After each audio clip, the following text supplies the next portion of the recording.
business. So let me explain to you. I'm an honest person, so I don't beat around the bush. I'm going to tell you things as they are. I was on Wall Street for 16 years. I had my own firm. I know a little bit more about the financial business than any rabbi in the world. Why? I was on Wall Street. Before I was a rabbi, I was on Wall Street. I had a firm, I had a brokerage firm, had a hedge fund, had an insurance company. Baruch Hashem, I was an executive. I was on CNBC, I was on Bloomberg. I was somebody. Last reason I'm going to tell you. Who knows the first two laws that Hitler implemented? Hitler, Yimach Shemo V'Zichro, first two laws that Hitler implemented that not only put him in a different status than everybody else for the rest of history, but also made what's called until this day the biggest financial miracle in history. Who knows the first two laws? Before the Nuremberg laws. Before that, we're talking about years before it. Hitler first comes into power. What's the first two laws? Okay, I'll save you the time. Rule number one. No more pornography. No more homosexuality. None of that garbage. Not allowed. Berlin, in the 30s, in the 20s, was the Sodom and Gomorrah of the day. They were the Las Vegas of the day. They were the Sodom and Gomorrah of the day. Homosexuality, pornography, all the bestiality, all the garbage of the world, that was the capital of the world. He outlawed it. You're no longer allowed, closed all the bars, all the gay clubs, all the production, which were all run by Jewish people. Unfortunately. Second rule. What's the second rule? Second rule was, you're not allowed to charge interest.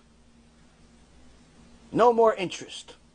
Now you would think, why? What does he care about interest? Well, because all the people that had the money, that lent the money out, were Jews.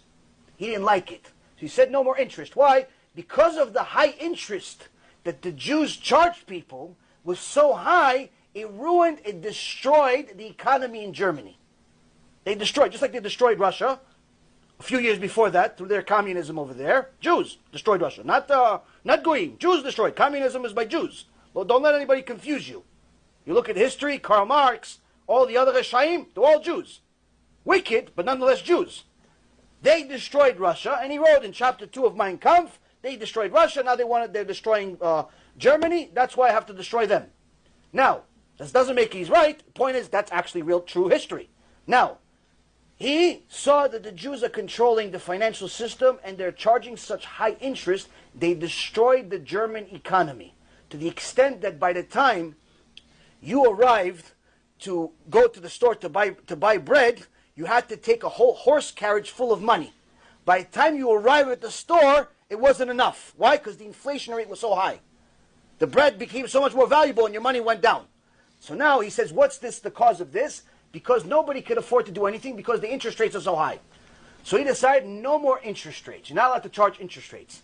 And at that time, the Great Depression was happening around the entire world. Everyone was in a financial collapse. America was a financial collapse. England was a financial collapse. Everybody else was collapsing. Germany collapsed worse than everybody else. But after he passed this law of no more interest, within 6 years, Germany became the leading, wealthiest economy in the world. They called it a financial miracle. Why? They were the only ones that were bold enough to stop interest. This is one of the biggest reasons of why he hated Jews. Because they destroyed the economy because of their greed. Rabotai, it's not making them right. Don't let this confuse you. But this is happening again. The cash advance business right now is destroying the economy in America. Why? Because all of the people that are defaulting, all of the people that are being stolen from, guess who they are? Small businesses. Small businesses are what build economies, not big businesses. Coca-Cola, Apple, Google, Amazon, all those big companies, they're good for business, but they're not the economy. What makes an economy, what makes an economy prosper, is when there's small businesses starting and small businesses flourishing, because they are the ones that actually hire the most amount of people. If you have small business grow, your economy grows. You have small business decline, your economy declines. I was in the financial business for 20 years. This is one thing you can't challenge. Now, when you have an industry that their number one objective, directly or indirectly, is to destroy small businesses, guess what? This is happening again. And you'll see, if nobody listens to me, nobody listens to the Torah, nobody listens to history, and everybody ignores it, this is going to be a huge blow-up to the extent where you can see how Edom, just like the Torah says, Edom, it's going to come back again, Edom becomes America. Edom becomes America. Why? Because America is Edom, after all. But you'll see what happens. And you'll see that all of a sudden the 6 million Jews that are in America, that feel comfortable, that are sometimes in government, that are sometimes in politics, that are running big businesses, and so on and so forth, guess what? Same exact thing happened in Germany. We were in politics, we were in business, we were prospering, we were great. In Germany, same exact thing. That are in America, that feel comfortable, that are sometimes in government, that are sometimes in politics, that are running big businesses, and so on and so forth, guess what? Same exact thing happened in Germany. We were in politics, we were in business, we were prospering, we were great. In Germany, same exact thing. In Greece, same thing. In Rome, same thing. In Egypt, same thing. But guess what? We get greedy, we get sinful, we become Reshaim. What happens? Hashem says, oh, you want to be Reshaim? I'll punish you. With what? With the same goy that you wanted to become like. And this, Rabotai, is what's happening under our noses. And unfortunately, this, I don't know whether the Gdolim that we have in this world today are unaware or nonchalant. I'm not really sure. All I can tell you is, I've had in my career 5 times, 5, maybe 6 times, where I had a aha moment. Meaning, I saw something, to me was clear as day. I knew this deal was going to work out. I saw a stock, it was $4, I said this is worth 32. How long? 2, 3, 4 years. It's going to be 32. Sometimes happen faster, sometimes longer. 5 times in my career, certain things like that happened to me, Baruch Hashem. This, for sure, is an aha moment. Unless the government actually, by Chazdei Hashem, by mercy of Hashem, interferes with that industry and completely ruins it, we will see a Holocaust starting from this business. So let me explain to you. I'm an honest person, so I don't beat around the bush. I'm going to tell you things as they are. I was on Wall Street for 16 years. I had my own firm. I know a little bit more about the financial business than any rabbi in the world. Why? I was on Wall Street. Before I was a rabbi, I was on Wall Street. I had a firm, I had a brokerage firm, I had a hedge fund, I had an insurance company. Baruch Hashem, I was an executive. I was on CNBC, I was on Bloomberg. I was somebody. It wasn't like some guy that worked at Merrill Lynch, made $100,000 a year. You did an $85,000 deal where you lent somebody $85,000. I made $1.6 million for myself in one day. So there's a little bit of experience that came with it to get to that point. Now, so what I'm trying to explain to you is that it's not a matter of what's the deal, what's the profit, what's the commission, what's the company, what's the industry. It's a matter of what's right, what's wrong, what's allowed, what's not allowed. Now, a Jew, first and foremost, is never allowed to lend another Jew money with interest. Now, the exception is if the Jew that's borrowing the money is a Mechalel Shabbat, you're allowed to charge him interest, but they still do not recommend it, because if that Jew does tshuva, you have to pay him back all the interest. But needless to say, you're not allowed to lend the average Jew that keeps Shabbat money and charge him interest. That's rule number 1. So that means that any Jew that you deal with, even if you don't know he's a Jew, which most likely you'll run into, because sometimes John Cohen is a Jew, John Cohen is not a Jew. So you're not really going to know. It's not on the application to say, Mr. John, are you a Jew or not? You're not allowed, because he'll put you in jail. So you don't know if he's a Jew or not. So that means that every day you have a 50-50 chance of losing Olam Haba. Every day. Who wants to be in such a business? That's number 1. Number 2, even if you only deal with Goyim, you're still not allowed to do something called usury. Usury is overcharging and lending money in such a way, or doing business in such a way where it hurts the public. When you charge somebody an interest that is drastically above the norm being bank rates, regular bank rates, and what's legally allowed according to the law, when you charge them such an interest rate that it becomes very difficult, to the extent of almost impossible for the average person to pay it back, you are now in a business where you're taking advantage of people. If he can go to Wells Fargo and get the same loan for 8%, and you're charging him 80%, it doesn't matter that you're not 300%. Even if the average was 8 and you were 15, you are in a problem. Even if the average was 8 and you are 30, you are in a problem. It doesn't have to be 300. 300 just means you're just a psychopath.